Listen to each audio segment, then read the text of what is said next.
and welcome back to channel. For those who are new, welcome. In today's video, we're going to the barrel race, so come along with us. Okay, so we're all packed up and ready to go. Today's going to be a little bit of a different experience because our parents actually aren't taking us. Our family friends are taking us, so it shouldn't be too different, but it's going to be a little bit different because obviously different people. So hopefully we do good, and we're hoping for good runs. Okay, so it's a little bit clustered, but it is our organized chaos. We know where everything is. We have all the stuff we need. It's just a small tack compartment, so you got to cram stuff in. We also have hay bags filled and in here ready for the horses, and fresh scooped shavings in there, and then obviously their clips. Yeah, and the quick release clips, which are right there in case you can't see. Hey guys, so it's currently 4:16, and we gotta leave here by like 4:45ish. The family friends will be here by then, so we have a little bit of time to spend. Yeah, so the actual exhibitions start at 5:30ish, I believe, and then the actual barrel race starts at 7. That's when Pee Wee starts. And there's not too many usually in Pee Wee, and then there's like 30, I'd say, in youth, which is what we run in. So I think we'll make our run around 7:45ish, around there somewhere. Because sometimes they run a little late, and it goes over a little bit. And every 8 people they drag, and dragging takes a little bit of time. I'm sure some of you barrel racers know. So we'll be there, I would say, until 8:30, 9 o'clock, give or take, depending on how long whatever happens. We'll be back at the house probably at like 10 o'clock. Yeah. So I think we're gonna go ahead and just go get some fuel in our bodies and make sure the horses are hydrated and well hydrated for the barrel race, so they're not dehydrated. We also need to collect some buckets for the horses so we can have fresh water for them, because the place supplies a water hose and like water, obviously. But we bring our own. But we bring our own water tank so we don't have to walk all the way to wherever the water is and then walk back. If their water hose is like broken or something, we don't have to worry about that and not having water and asking somebody else for water. So we have 2 2-gallon jugs? 2 5-gallon jugs. Okay. So we have 10 gallons of water with us for the horses separately, and then we have our water. So if we ran out of the horses' water, which we really never have, we literally only use 1. So that's plenty for us. We're also going to go fill our ice chest up with some ice so we can have cold drinks for us while we're there. So I think we're going to go do that now. If the water gets a little too hot, we can put ice in the horses' water. Yep, so that's it. All right, we just pulled up and the horses are unloaded. Bessie's on the other side. Lauren's getting our chairs set up. We're extremely early. Exhibitions haven't even started yet, but we are going to just sit tight and wait for exhibitions to start. Okay, so we just paid for our runs.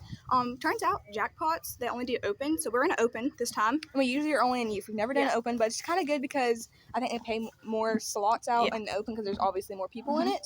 So that's good, but it's also kind of bad because there's more people to run against. But we're going to go warm up in the grass, and then we're going to go and do exhibition because it's already like 6:15ish, and the show starts at 7 when we start running. Yeah. So we got to hurry up and speed this process up. Yeah, and they haven't posted the draw yet, but we'll let you guys know where we're at in the draw and how many people were in it.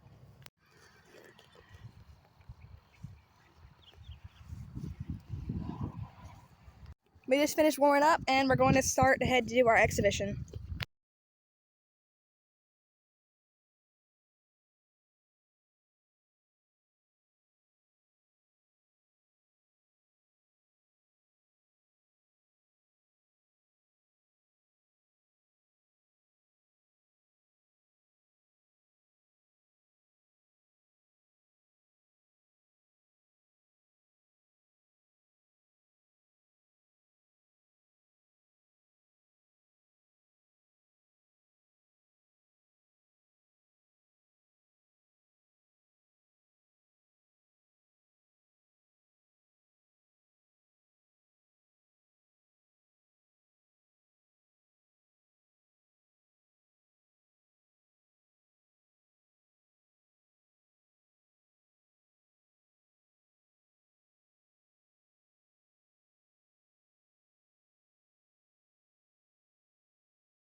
Okay guys, so it's a couple days after the Jackpot, so later we come down and we explain our runs and do an outro. So, for me and Louise ran a 19.626, I believe it was. It's up on the screen in the video. However, there's plenty of room for improvement, not only for me, but for Louise as well. But overall, I'm really pleased and really happy with our run, and I just can't wait to see where she goes from there. Yes. And then for me and Bessie's run, I promise you guys, I can ride. It looks like I cannot ride in the video at all. But the reason it looks like that is because, first of all, going down the alley was not the greatest. It was probably one of our worst alley jobs. But we can't make ourselves up about it. She just got really buddy sour for some reason. Never that buddy sour ever before. She didn't want to leave Louise. So if you notice, Brooklyn had to walk me down the alley, kind of like an alley horse. And then on a run, she was just pulling and fighting me the entire time. So that's really like why she took so many wide turns. And you see me really struggling just to make those tight turns as we needed. But on the way home, she actually was one of her fastest, like on the way home runs. So I was really impressed with that. But everything else before that, like the warm-ups and all that, was great. It's just the run. When it's got to the run, I guess she got anxious or I got anxious and I triggered it to her or something. I don't know. It went downhill from there, but then it got back up because she got in the trailer the first time. So that was pretty much what our run was. So overall, there was plenty of room for improvement, not only for us, but for our horses as well. So hopefully the next race goes a little better, and maybe we'll get a faster time then too.